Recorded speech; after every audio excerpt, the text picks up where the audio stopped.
Iyamwamba TV.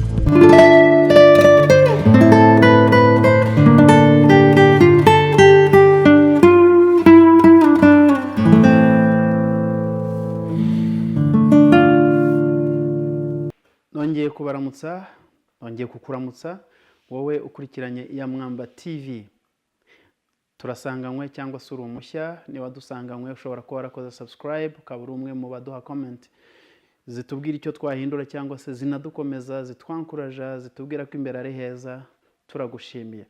Ushobora kuba uri mushya nta na kimwe urakora muri ibyo, ariko ndagira ngo nguhe icyizere cy'uko utazatenguha. Ntabwo tuzagutenguha, ahubwo uzakomeza ubona ibiganiro byiza cyane bikubaka, nk'uko izina ryacu riri, Iyamwamba TV. Iyamwamba TV, niba uri mushya ushobora kuba utabisobanukiwe, ni inkingi ya mwamba ikubaka ukaba wubakitse. Mu kiganiro cy'iminota runaka ntushobora kuburamo ijambo na rimwe ryakubaka kandi warishyira mu bikorwa rikagukorera. Ladies and gentlemen, welcome back to Pedro's Quote Series. Let's meet after this pause.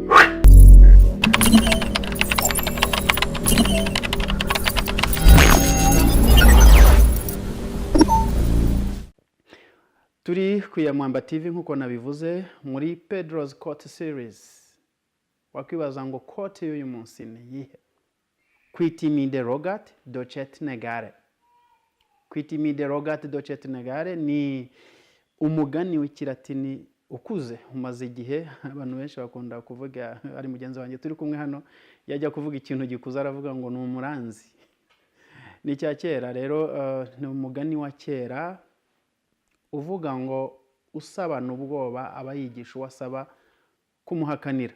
Muri make, muri rusange, iyo uvugana ubwoba, iyo uvugana utiyizeye, uba wigisha abo ubwira ngo mushatse mwareka no kunyumva, kuko nawe ubwawe ntabwo uba wizeye, uba ufite ubwoba. Aha biratwibutsa ko gushira ubwoba cyangwa gushira amanga mu gihe urimo kuvuga, ubwira abantu, ubwira umuntu umwe cyangwa se ugira icyo usaba, biha uwo muntu icyizere akakumva neza kandi ubutumwa bugatambuka.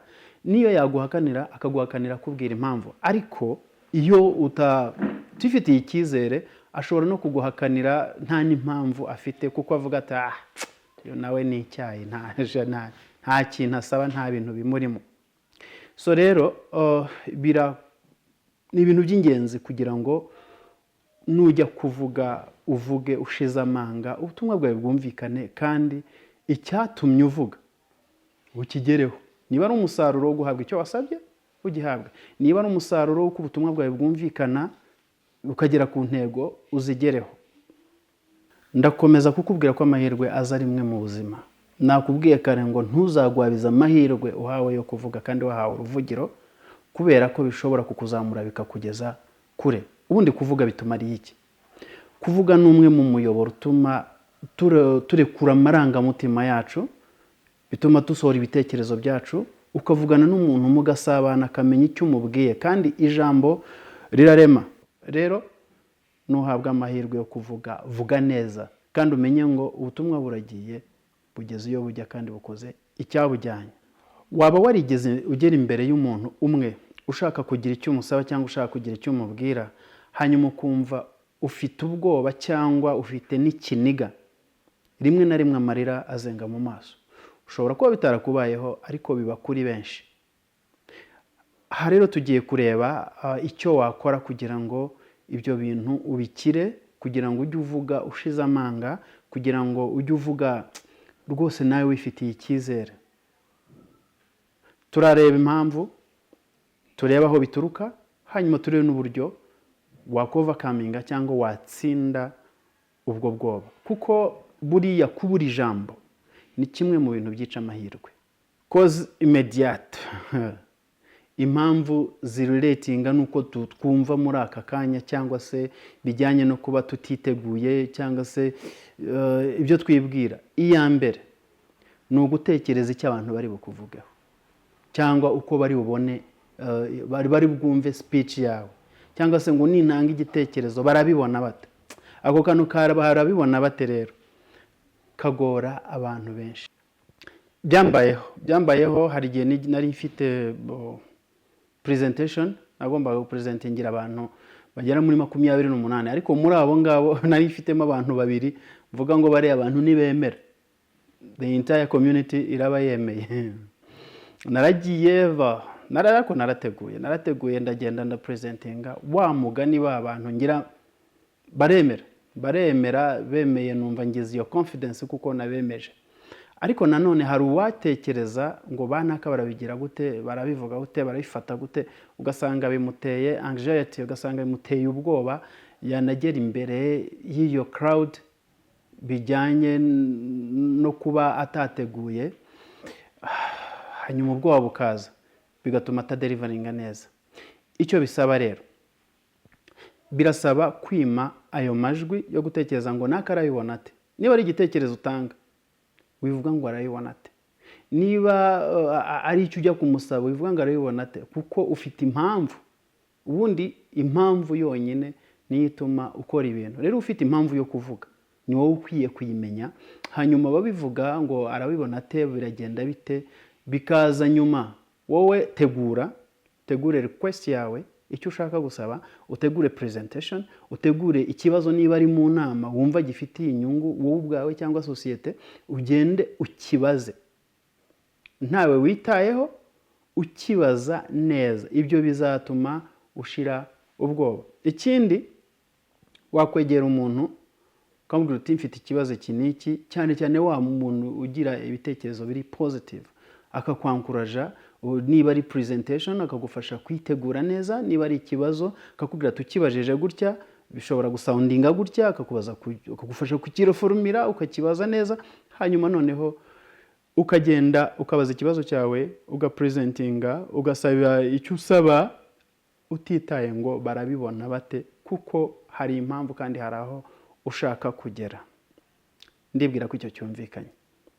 Indi mpamvu ya kabiri wakemura ako kanya, cyangwa se iba mu bijyanye n'ibyo tubamo, uko duteye ako kanya ariko atari ibyaturutse mu mizi ya kera, ni iyi ngiyi: self confidence.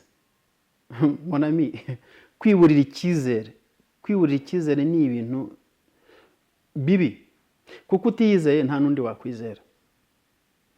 Kugira ngo ngiye nkugirire icyizere nuko ubanza ukiyizera, ukanyereka ko wiyizeye, hanyuma nkakwizera, sibyo? Rero iyo utifitiye icyizere ntabwo uba uri sure, ntabwo uba wumva naho ubwawe ibyo ugiye kuvuga ubyumva neza. Ikintu rero cyihuse wakora ni ukwitegura. Practice makes perfect, niko bavuga ngo gusubiramo ibintu bituma ugenda uba mwiza. Ariko ubu noneho byafashe indi ntambwe. Perfect practice makes perfect. Gusubiramo neza nibyo bituma uba mwiza. Yes. Ikibazo cyawe uragitekereje, cyangwa se request yawe icyo ugomba gusaba uragitekereje, ugisubiyemo, ukibajije ushize amanga. Rero iyo wifitiye icyizere n'usaba cyangwa n'uha igitekerezo cyawe, acyumva neza, hanyuma niyo yaguhakanira aguhakanira kubwira impamvu. Ntabwo apfa kuguhakanira ovyo cyangwa ngo akwihorere, aguhakanira kubwira impamvu, cyangwa se wamukonvenka akakubwira ati you have a point, reka ngukorera ibyo usaba, cyangwa se that man has a point, ibyo avuga nibyo tubishyire mu bikorwa. Ibyo bintu bikagutuma noneho ushira ubwoba, ushira amanga, bityo ubutumwa bwawe bugatambuka. Rero practice makes perfect, ariko perfect practice makes perfect. Subiramo kandi neza, witegure, ugende wumva kameme uri umuntu w'umugore cyangwa umugabo uhagaze ku ijambo rye. Icya kabiri wakora aho ngaho ni iki? Ni ukugarura ton passé historique, cyangwa yo past, ukavuga uti ariko ubundi ko aha hantu nigeze guhagarara, hari ahantu nigeze guhagarara nkavuga, kandi abantu bakemera, kuki uyu munsi ntabikora? Hanyuma rero iyo wibuka ahantu wigeze gutsinda cyangwa se ahantu wigeze kuvuga bikagenda neza, bituma ugira akantu k'akanyabugabo ukavuga uti iyi audience ntabwo irutiriye. ndibuka umunsi umwe nari ndi muri secondary hari habereye amarushanwa ya tronc commun. Nagombaga rero kuyobora imihango yo gutanga ibikombe bitandukanye muri volleyball, muri basketball, muri football. Padiri mukuru wayoboraga ikigo cyacu arampamagara arambwira ati uyu munsi ni wowe utuyoborera uyu muhango. Nabanje kugira ko kangjete ngira ubwo bwoba, ariko ndagenda nsoma programme neza uko imeze, ndagenda nkora practice bisubiramo, ndagenda mbikora neza. Nyuma rero nagiye mba umu MC mu bintu bitandukanye, muri event zitandukanye, kandi ni refera kuri event nayoboye kandi kagenda neza ari ubwa mbere. Rero nawe nujya kugira icyo uvuga nk'umuntu ufite experience, hari ahantu wigeze uvuga uti iyi audience ntabwo iruta iyo nakoze. Voilà, reka turebe noneho icya gatatu nacyo kiri opposite y'icyo tuvuyeho, kwibuka past negative experience.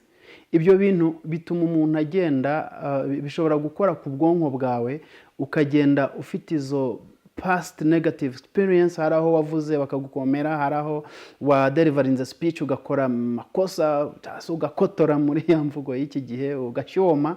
Ibyo nabyo bishobora kuza bikakubera burden mu gutegura, ukaba wagira ubwoba bwo kujya kuvuga uti what if none byabaza kumera nka kwa kundi.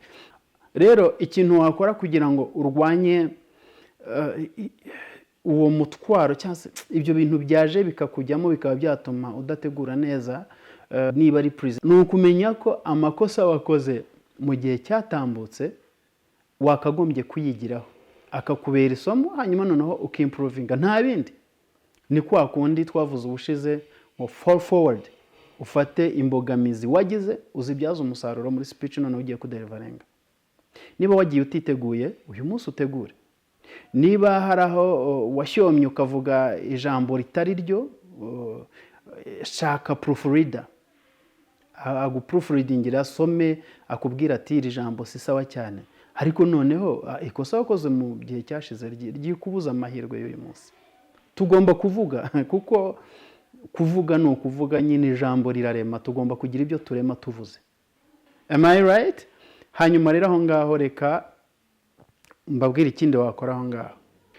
Ikindi wakora aho ngaho rero ni ukwiyaturiraho neza, ugatangira ugakora ishusho ya speech yareshije, ugatangira ugakora ishusho y'umubosi ugiye gusaba ikintu runaka, agira gutya nodinga arimo abyemera, ugatangira ukareba audience ukayifotora iri imbere yawe yafashwe.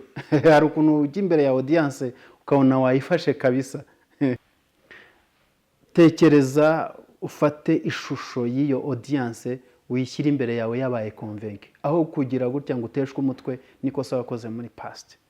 Please gerageza rwose wumve ko wateguye, hanyuma ugende uvuge, kandi nuvuga uzarema byinshi. Voilà, twagiye. Icya kane rero icy'ingenzi ukwiriye kumenya ni social anxiety. Social anxiety ni kwa kundi umuntu rwose biba atari ibintu byo kuvugira mu ruhame, hanyuma yamara kugeramo akagira za physical symptoms, biriya bimenyetso byo gutengurwa, biriya bimenyetso ukabona aratitira intoki, akabira icyuya, ugasanga arimo arakaraba buri kanya gutya, ugasanga arimo arishingikiriza ku nkingi aho ngaho, ugasanga niba ari kuri podium yayifashe cyane ku buryo yenda no kuyihirika.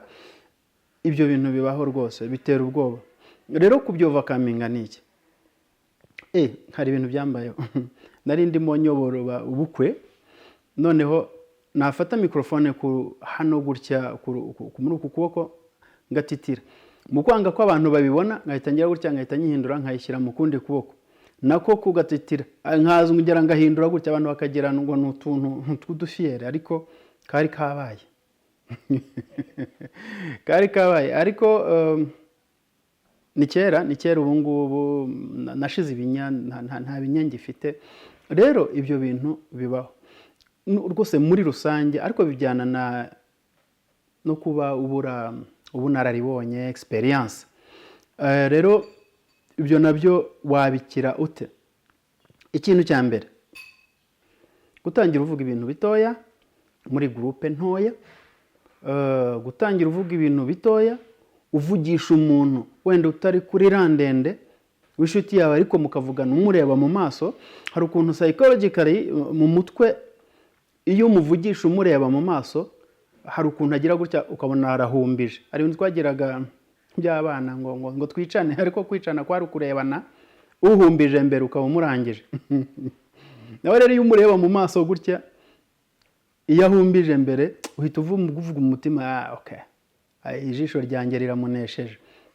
Cyangwa ukabona arebye ku ruhande yagiye gukora utuntu, bihita bizana mu mutwe wawe ko nawe uri umuntu ushobora gufesinga undi muntu ukamugezaho igitekerezo cyawe ku buryo rwose umumetrize. Nayo za groupe ntoya, anniversaire, uvuze ibyiza ku muntu umuziho, ufashe ijambo, kwitoza gutyo ukazagera noneho naho uvuga muri audience zisa ziri complicated cyangwa nini cyane. Ikindi cya kabiri ni ukugira imyitozo yo kwibwira ibintu no guhumeka, ukinjiza umwuka ukawusohora, ukavuga uti I'm capable. Hari umugenzi wacu mu YouTuber sinibanga yitwa Irene, ntaho ari ndamushoboje, yajyaga abwira utwana ngo ukubite ku gituza ngo ndakaze, kana kaba ngo ndakaze. Nawe rero ujye ubyibwira, ugende wateguye neza icyo ugiye kuvuga, ariko ugiye nk'ahantu nk'inyuma y'inzu cyangwa inyuma ya sare, uhumeke, uzana umwuka wawe, wumve ko wiyegeranyije nawe ubwawe utajugunyanze, hanyuma ugarukana imbaraga. Speech uzayivuga neza cyangwa icyo gitekerezo uzagitanga neza. Uko ugenda ukora rero uzagenda ubimenyera. Rero nahawe ndimo ndaguha trick and tips kugira ngo utazigisha usaba kuguhakanira, ahubwo numubwira abagenda convince yumve yanaguha utararangiza no kumusaba. Sibyo? Unpreparedness, kuba utateguye. Bro, utateguye cyangwa se sister utateguye ntabwo uba wateguye. Hari saying ivuga ko ukubira icyuya mu gutegura bizagabanya amaraso uzava ku rugamba. Ukubira icyuya mu myitozo umasha, ubwo nabizanye muri systeme y'ikirashi. Ukubira icyuya mu myitozo ku ikosi bigabanya amaraso uzava ku rugamba. Bishatse kuvuga iki?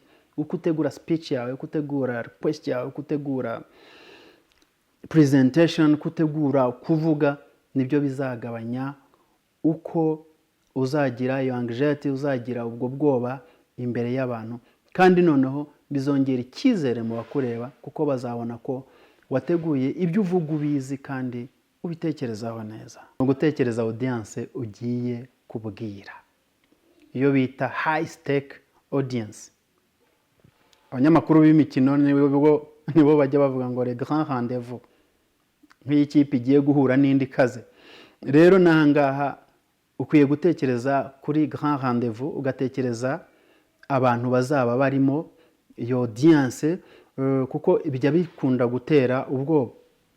Urugero, urabizi ko ndi umu MC, hari ukuntu najyaga nko kuyobora ubukwe, hagira gutya nkabona nko mu basangwa jemo nk'abantu b'abanyacyubahiro tuzi hano mu gihugu, cyangwa se ukabona hajemo n'undi mu MC usanzwe uzi wakubanjirije muri uyu murimo, ubivuga neza, ubikora neza, ubitegura neza, ukaba wavuga uti ndahiye, noneho hajemo umuntu unjora kandi yaje kwitahira ubukwe, aranezerewe, gahunda no kwinywera inzoga no kwiyumvira imisango, nawe yabonye umwanya wo kurelaxa, ntafite umwanya wo ariko ukavuga uti ubwo MCX aje cyangwa Y ndahiye, buriya bo bari bwicarane arababwira ati uyu MC ni icyayi nta kintu.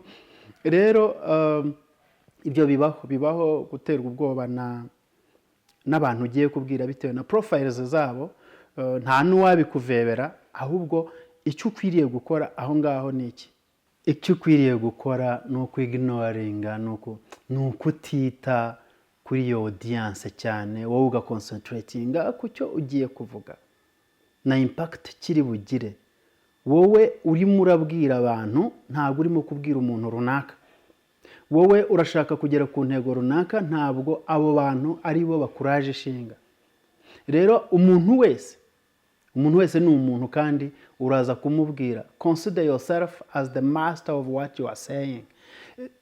Umva ko ari wowe maître aho ngaho, nta wundi bahashyize, nta wundi uri muri uwo mwanya. Icyo cyizere nicyo cyonyine kigukuraho kandi ukabivuga neza. Ikindi breaking down, donc imbwirwaruhame yawe, speech yawe ukayica mu bice biri manageable, uri bubashe kuvuga neza. Ikindi cya kabiri, mu gihe utegura, utekereza ko uzaba ufite audience ya yindi nyine nawe ureba ukavuga uti niyo audience cyangwa se ni audience nkuru ngari ikomeye mu buryo runaka, uko wabasha kuyidefinisa, usimulating ko uri imbere ya audience ikomeye, urimo ku practicing. Je muri miroir uvuge cyangwa uhamagara umuntu witoze, hanyuma noneho bigende neza. Ubwo rero ntacyo a high stake itubwiye, cyangwa se audience ikomeye, cyangwa se uruhame ruteye ubwoba, ntacyo rutubwiye. Abo ubwira ni abo ngabo, ibyo uvugura bifite impact bizagira n'ibyo. Urumva ko byose bipfira mu mutwe. Ibintu twagiye tuvuga byose no kubitangirira mu mutwe, ukagira icyo ukora, ubundi uko utekereza ni nako uzagaragara. Icyanyuma rero ariko kitari gitoya, wenda cyari no kuba icyambere iyo tuza kugiheraho, ni ukubura experience.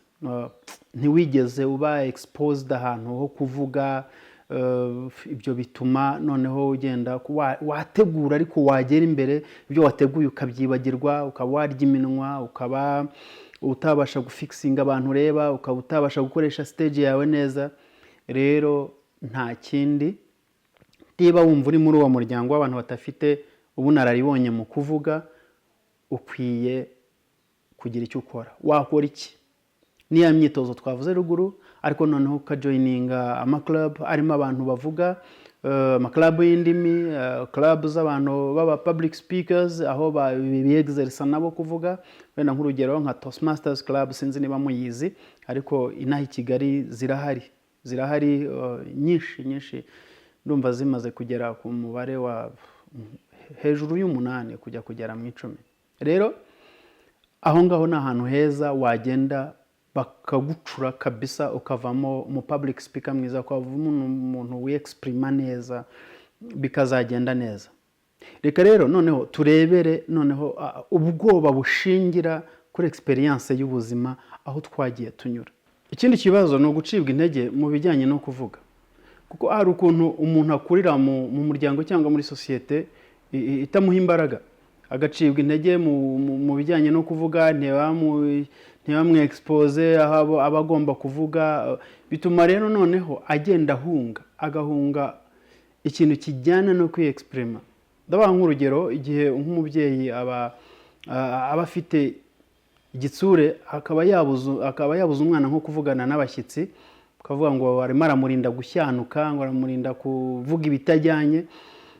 Hariho uruhande rwiza, bituma umwana koko yubaha abantu, yego, ariko nanone kumuzana aki-exprima, akavugana nabo, akabasuhuza, nka kwa kundi ujya ubona nka mubyeyi abwira umwana we ati mubwire recitation, uvuga ku ishuri, bwira umushyitsi kuzi kubara, ubara ugeze ku 10, gutyo bituma agenda atinyuka. Bigenda bimumaramo bwa bwoba, hanyuma agakura nta kibazo afite. Rero iyo bigeze igihe wakuze utarigeze ubitozwa cyangwa waraciwe intege, nicyo noneho kiba kigusaba gushyiramo imbaraga, ukagira icyo ukora. Ahangaha ni ukubitekerezaho nk'umuntu mukuru, ukavuga uti sinigeze ngira opportunity, bagiye banca intege, bitewe naho nakuriye, ukabimenya. Wabimenya rero nibwo utangira rwa rugendo rwo gutangira kuvuga. Utangira uvugisha umuntu umwe, uvugisha abantu benshi, wenda batari benshi cyane, muri occasion ntoya, kuzageza aho ujya muri za rendezvous nini, za opportunities nini, ukabasha kuba wagira icyo uvuga, ukaba ukahinduka public speaker. Icya kabiri ni ugushaka abantu baguha positive feedback, bagira icyo bavuga ariko kikubaka, baguha inama zubaka ku kuvuga kwawe, bakubwira bati bravo wabikoze, aho ukwiriye kwimprovinga na ahangaha nabivuze kare. Ziriya club z'indimi zirafasha cyane, nibo bakubwira bati ahangaha ntabwo byari bimeze neza, ahangaha ukwiriye kugira icyo ukora kugira ngo wimprovinge kuri uru ruhande, uko wari uhagaze, uko wavugaga, uko ijwi ryari rimeze, uko byose. Ariko icyangombwa ni ukumenya ibintu bitera iyo anxiety, ubwo bwoba bwo kuvuga, harimo no kuba waraciwe intege dans le passé, mu gihe cyatambutse. Ikindi ni ukuba ubura experience, exposure mu mashuri wagiye unyuramo. Ntabwo twese twize mu mashuri amwe, cyangwa ntitwigeze tuniga ibintu bimwe. Nk'abantu bize literature cyangwa indimi n'ubuvanganzo, bo bagira umwanya wo kwexposa, ariko hakaba n'andi mashuri aba yiga ibindi bitari ibyo ngibyo ariko agatoza abana kuvuga. Hakaba n'andi atabiha imbaraga bikwiriye. Ibyo ngibyo urabimenya nyine, urabyimenyera ku mugani wa babandi, ariko ugatangira gushaka uburyo wakovaminga ibyo ngibyo. Uratangira ukuze nta kundi, ariko humura. Gukura se imyaka bavuga ngo ni imibare, gusaza ni mu mutwe. Utangira wiha izo opportunity, upfa kuba wamenye. Bavuga ngo ibuye ryagaragaye ntiriba rikisha isuka. Rero wamenye ko wanyuze ahantu hatakwankuraja, wowe wirwanaho ugatangira gushaka aho uvugira, ukavuga. Niba birumvikana uko ugenda uvugana na ururimi nka language ataletanga, ururimi rugenda urumenya. Niba ari Igifaransa ukagenda ukimenya neza, niba ari Icyongereza ukagenda ukimenya neza, niba ari Ikinyarwanda ukagenda ukimenya neza, cyangwa se Igiswahili n'izindi. Rero iyo experience y'ahantu twagiye tunyura, urumva hari nk'abana baba baravukiye mu miryango ivuga urwo rurimi urimo gucommunicatingamo, abandi bakaba barize mu mahanga aho urwo rurimi ari rwo bavuga guhera mu gitondo kugeza nimugoroba, bitandukanye nawe wavaga ku ishuri ugataha mu rugo, ukava mu Gifaransa winjira mu Kinyarwanda, ukava mu Cyongereza winjira mu Kinyarwanda, bityo wazajya kuvuga mu Cyongereza ugasanga wenda ntibirimo biza neza. Ibitekerezo urabifite, ariko birimo biranga kubinyuze birimo biranga bijyanye n'urwo rurimi urimo gutangamo ubutumwa.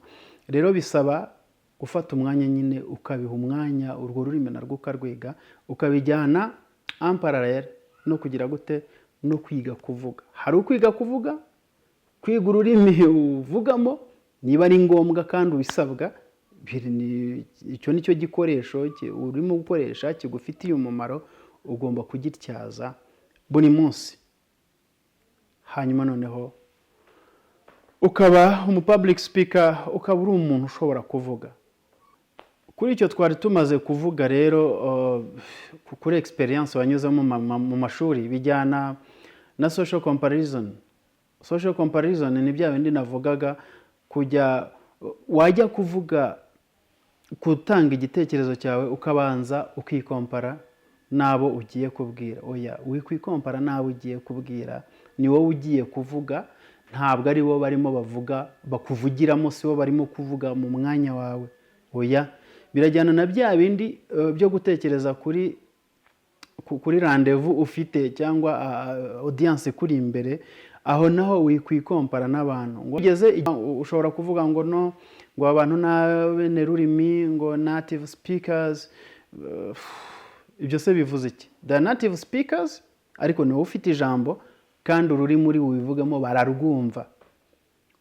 Grammar, pronunciation, ibyo bizageza nyuma abana. Ibyo bizaza nyuma, we babwire icyo ugomba kubabwira kandi ushize amanga. Hanyuma ikindi ni icyo twakwita cultural expectation, icyo umuco gutegerejeho. Mu Rwanda ntabwo tuvugira hejuru, tuvuga rwose dutuje gakeya gutya, bitandukanye no mu bindi bihugu aho usanga abantu bavugira hejuru ukaba wagira ngo barimo baranatongana, ariko natwe hari abandi bavugira hasi kuturusha. Rero ukwiye kumenya abo ugiye kubwira, hanyuma ariko kandi ntutakaze uwo uriwe, kuko ugiye kujya kuvugira hejuru nkabo ushobora gutakaza umwimerere wawe, kandi uwo mwimerere utakaje umwimerere ushobora no gutakaza na message. Ariko ukwiye kubamenya, niba ari aho uvugira hejuru ukazamura gakeya ariko utibagiwe uwo uriwe, kuko ugiye gutakaza identity yawe nabyo byaba ari ikibazo. Rero umuco wawe urawuzi, ariko nabo ugiye kubwiriza umuco yabo, bafashe ujye mu mujyo wabo uburyo bavuga, ariko nawe ntutakaze uwo uriwe, kuko nujya gutakaza uwo uriwe uratakaza n'ubutumwa. Yes, ikindi kibanziriza icya nyuma kandi gikomeye ni traumatic experience. Kuba warigeze uhura n'ihungabana riturutse kuba wavuga abantu bakakubulinga, bakagusakuriza, bakagutesha umutwe, kuba waragize n'irindi hungabana rishingiye kuri violence cyangwa se waba warakorewe ihohoterwa, ushobora kugira bituma ugenda gutyo ugakobana, kumva nta gaciro ufite, ntubasha kuvuga, wanyuraga ahangaha bati dore kirahise. Donc tuba muri sosiyete irimo ibyo byose. Aho ngaho rero urabanza ugasanga umuntu uzobereye iby'indwara zo mu mutwe, iby'imyifatire ya muntu, ku buryo agenda akugira inama, agukiza gahoro gahoro. None ukazafata za step zo kumenyera kuvuga imbere y'abantu, ariko warahuye n'uwo muntu w'umujyanama mu by'ubuzima bwo mu mutwe cyangwa n'umuganga. Icyo kintu kirakomeye. Icya nyuma dusorezaho ni ukuba muri wowe warabibwemo ikintu cyangwa se waragikuranye cyo gutinya abantu baba authority cyangwa abantu baba high rank. Aho twabivuze ugiye gufacinga abo bantu, ariko noneho turavuga ibyavuye muri experience y'ubuzima. Gutinya abantu bafite profile zo hejuru, icyo kintu kikaba kikurimo. Ni ikintu warwanya, ni ikintu wakwitaho, kandi rwose ugakira, ntutakaze icyubahiro baha, ariko nanone ntubatinye kuba utagira icyo babwira. Wabigenza ute rero? Wakwigirira icyizere, ukumva ko ibitekerezo byawe n'ijwi ryawe n'icyo ushaka kugeza kuri abo bantu bifite agaciro. Nkuko nabikubwiye, si bo bari mu mwanya wawe, wowe uri mu mwanya wawe bwite. Wibafatira ngo bashyire mu mwanya wawe, kuko uwo ni umwanya wawe, si uwabo. Babwire wateguye, ibyo uvuga biri genuine, bifite impamvu, kandi bifite naho ushaka kugera. Wibashyira mu mwanya wawe rero, ni wowe uri mu mwanya wawe, babwire kandi rwose bazumva. Ikindi cya kabiri, mu buzima busanzwe, gerageza uburyo wagira good relations n'aba autorité, n'abo bantu bari high profile, aho bishoboka birumvikana, aho ubasha kugera. Hanyuma noneho umenyere izo figures. Hari n'ukundi utabonye n'uburyo mwahura ngo nabamenye, gushaka amakuru aberekeyeho, gukurikirana nk'imbwirwaruhame bavuze, iyo uri kuri televiziyo cyangwa se kuri internet, bituma ya sura ya wa muntu isa n'ikurimo, ukumva musa naho muziranye. Mwazahurira muri event runaka, wamubona ukabona uko avugura kuze, ukagira ngo muhora muganira byahebye, ukajya ahubwo uramukurikira nyine. Niba ari ya deliverenza speech ahantu ukamukurikira, niba yageze. Kwimenyereza abantu nk'abo bituma aho muzahurira wumva wagira ngo hari muraziranye. Ariko niba ibyo bitabayeho, menya ko, wenda tunarangiza tukonkludinga, menya ko ubutumwa ari ubwawe, icyo ushaka kuvuga ni icyawe. Wifata abantu ngo bashyire mu mwanya wawe, ni wowe uri mu mwanya wawe. Itegure, ubwo ni nka tekawe, tegura speech yawe, tegura ijwi ryawe, hanyuma niba ni n'ingero uri butange uzitegure, niba ari iyo ugiye gusaba ikintu runaka ari serivisi ugenda uyumva neza, ndashaka iki, hari n'umuntu ugenda atazi n'icyo ashaka, hanyuma noneho uburyo bwo kukivuga nabwo buzaza mu buryo buri easily.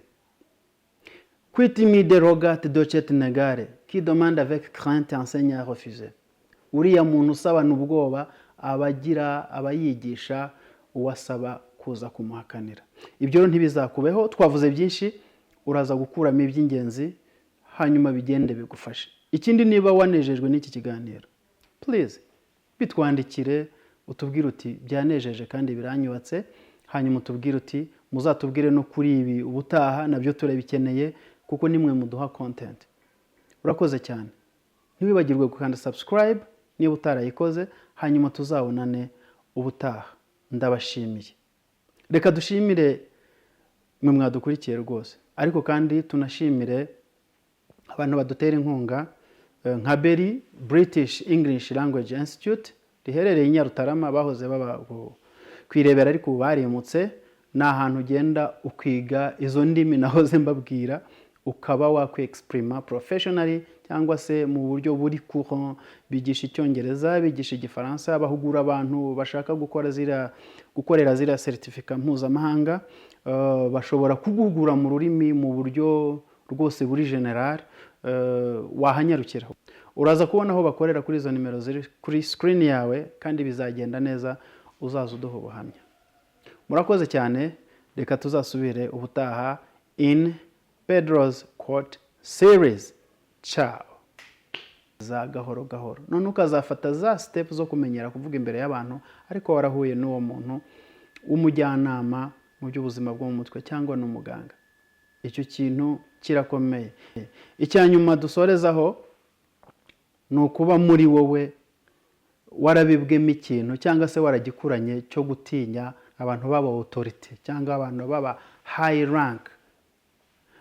Aho twabivuze ugiye gufacinga abo bantu, ariko noneho turavuga ibyavuye muri experience y'ubuzima. Gutinya abantu bafite profile zo hejuru, icyo kintu kikaba kikurimo. Ni ikintu warwanya, ni ikintu wakwitaho kandi rwose ugakira, ntutakaze icyubahiro baha, ariko nanone ntubatinye kuba utagira icyo babwira. Wabigenza ute rero? Wakwigirira icyizere, ukumva ko ibitekerezo byawe n'ijwi ryawe n'icyo ushaka kugeza kuri abo bantu bifite agaciro. Nkuko nabikubwiye, sibo bari mu mwanya wawe, wowe uri mu mwanya wawe bwite. Wibafata rero ngo bashyire mu mwanya wawe, kuko ni umwanya wawe, si uwabo. Babwire wateguye, ibyo uvuga biri genuine, bifite impamvu kandi bifite naho ushaka kugera. Wibashyira mu mwanya wawe rero, ni wowe uri mu mwanya wawe, babwire kandi rwose bazumva.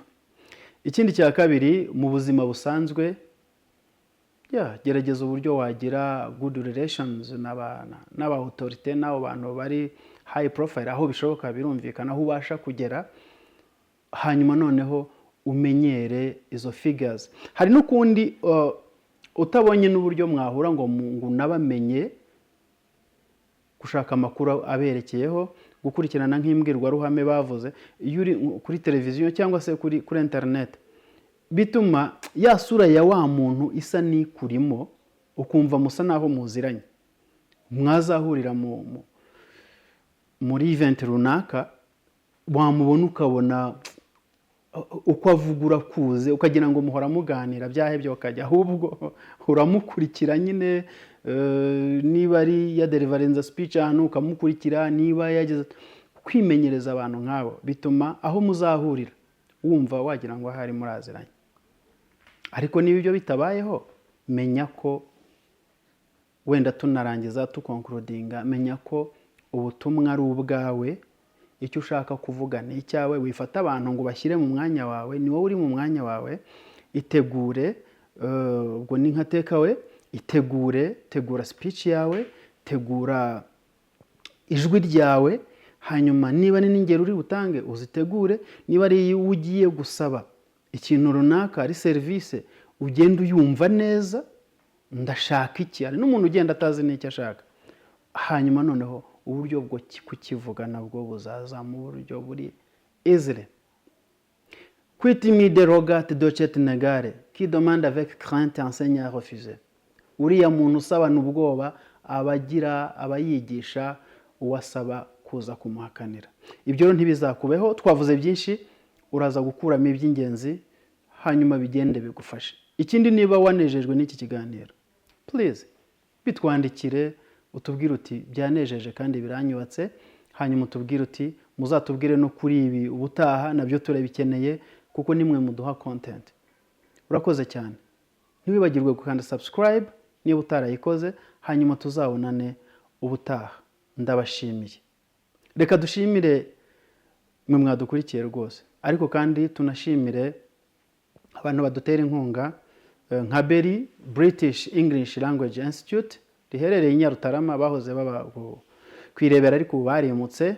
Ni ahantu ugenda ukiga izo ndimi nahoze mbabwira, ukaba wakwiexprima professionally cyangwa se mu buryo buri courant. Bigisha Icyongereza, bigisha Igifaransa, bahugura abantu bashaka gukorera zira certificate mpuzamahanga. Bashobora kuguhugura mu rurimi mu buryo rwose buri general. Wahanyarukira, uraza kubona aho bakorera kuri izo nimero ziri kuri screen yawe, kandi bizagenda neza, uzaza uduha ubuhamya. Murakoze cyane, reka tuzasubire ubutaha in Pedro's Quote Series. Ciao.